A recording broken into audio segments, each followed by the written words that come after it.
والفجر وليال عشر والشفع والوتر والليل إذا يسر هل في ذلك قسم لذي حجر ألم تر كيف فعل ربك بعاد إرم ذات العماد التي لم يخلق مثلها في البلاد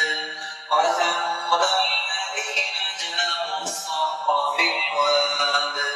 وفرعون ذي الأوتاد الذين طغوا في البلاد فأكثروا فيها الفساد فصب عليهم ربك سوط عذاب إن ربك لبالمرصاد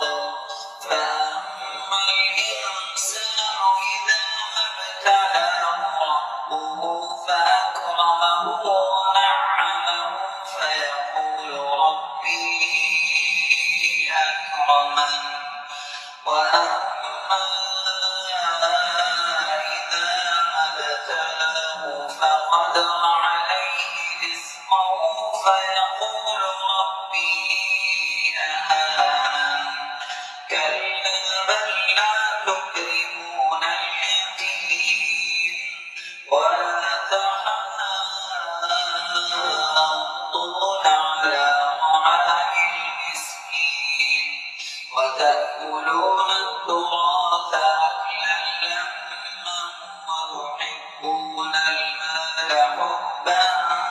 جما كلا إذا دكت الأرض دكا دكا